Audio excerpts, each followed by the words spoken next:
मित्रों नमस्कार, मैं ज्योतिष आचार्य मोनिका अग्रवाल अपने चैनल पर आपका हार्दिक अभिनंदन करती हूँ। आज मैं आपको बताऊंगी कि सप्तम भाव से हम अपने होने वाले जीवन साथी के रूप, रंग और स्वभाव के बारे में कैसे जान सकते हैं। ज्योतिष शास्त्र में लगन कुंडली का सप्तम भाव विवाह का भाव होता है। सप्तमेश से और सप्तम भाव से जातक के जीवन साथी के बारे में पता चलता है। अगर हम ये देखें कि सप्तम भाव पर किस ग्रह की दृष्टि है या कौन सा ग्रह विराजित है, तो यदि चंद्रमा हो सप्तम भाव में तो जीवन साथी आकर्षक होता है, धनवान होता है और स्वभाव से चंचल होता है। यदि मंगल बैठा हो या मंगल विराजित हो सप्तम भाव में तो यह मांगलिक दोष होता है, और सप्तम भाव में मंगल हो तो जीवन साथी क्रोधी, गुस्से वाला होता है, जिसके कारण वैवाहिक जीवन में अनबन रहती है। पति पत्नी के बीच कलेश, लड़ाई झगड़े होते हैं। सप्तम भाव में मंगल हो तो ये देखना पड़ता है कि जिस जातक की कुंडली है उसका जिससे विवाह होता है तो वो भी मांगलिक होना चाहिए, उससे यह दोष कट जाता है। यदि बुध विराजित हो सप्तम भाव में तो जीवन साथी योग्य, धनवान, बुद्धिमान होता है, लेकिन बुध नपुंसक ग्रह माना जाता है। सप्तम भाव में स्थित बुध यदि शनि के प्रभाव में आ जाए, शनि की दृष्टि हो जाए उस पर, तो शारीरिक संबंधों में हानि करता है। यदि गुरु विराजित हो सप्तम भाव में तो जीवन साथी सौम्य, उदार, धार्मिक और स्नेही होता है। जीवन साथी धनवान होता है। पति पत्नी खुशहाल जीवन व्यतीत करते हैं।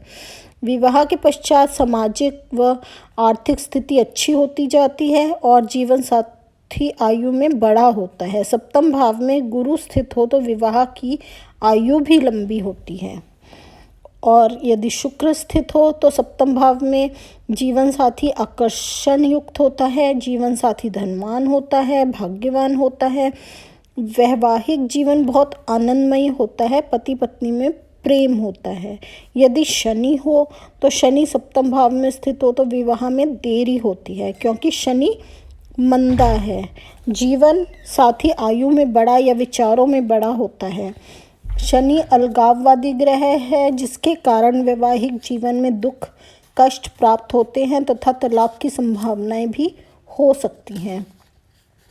उसमें हमें यह देख लेना चाहिए कि राशि कौन सी है। यदि स्वराशि का हो तो ऐसी नौबत नहीं आती, और यदि सूर्य विराजित हो सप्तम भाव में तो सूर्य अलगाववादी ग्रह होता है, जिसके कारण पति पत्नी में अलगाव होता है, क्योंकि जीवन साथी घमंडी, अहंकारी होता है। जीवन साथी उच्च इच्छाएं रखने वाला होता है, जिसके कारण पति पत्नी में मनमुटाव रहता है।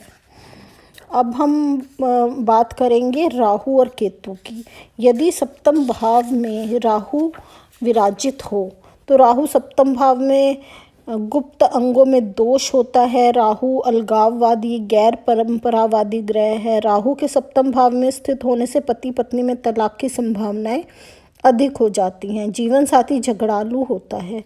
पति पत्नी में कलह रहता है, और स्त्रियों से पति के संबंध भी रह सकते हैं। केतु सप्तम भाव में स्थित हो तो जीवन साथी के गुप्त अंगों में दोष होता है।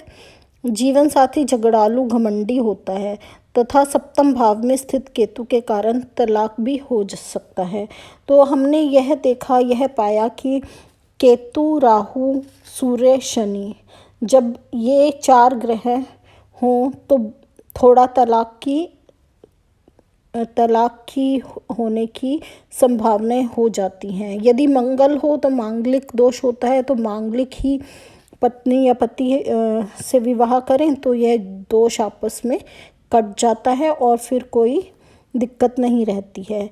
तो यदि ये 4 ग्रह सूर्य, शनि, राहु, केतु, इनमें से कोई ग्रह आपकी कुंडली में बैठा हो तो उसका आप उपाय कर सकते हैं। उसका दशा में उसकी शांति करा सकते हैं जब उसकी दशा हो, और निवारण कर सकते हैं मंत्रोपचार से। तो कई तरीकों से इसका हम उपाय कर सकते हैं। थोड़ा बहुत फिर भी उसका असर रहता है, कुछ उपायों से कम हो जाता है। पर यदि अगर आपकी कुंडली में ये अलगाववादी ग्रह सूर्य और शनि बैठ जाएं या राहु और केतु बैठ जाएं तो थोड़ा सा इनका असर तो रहता ही है। तो आप भी देखिए कैसा आपका सप्तम भाव है। आप अपनी कुंडली में देखकर जान सकते हैं कि कैसा आपका जीवन साथी होगा।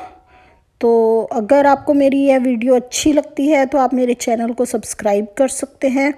यदि आपको मेरे से कुंडली का विश्लेषण करवाना चाहते हैं तो आप 8168798329 पर कॉल कर सकते हैं। धन्यवाद।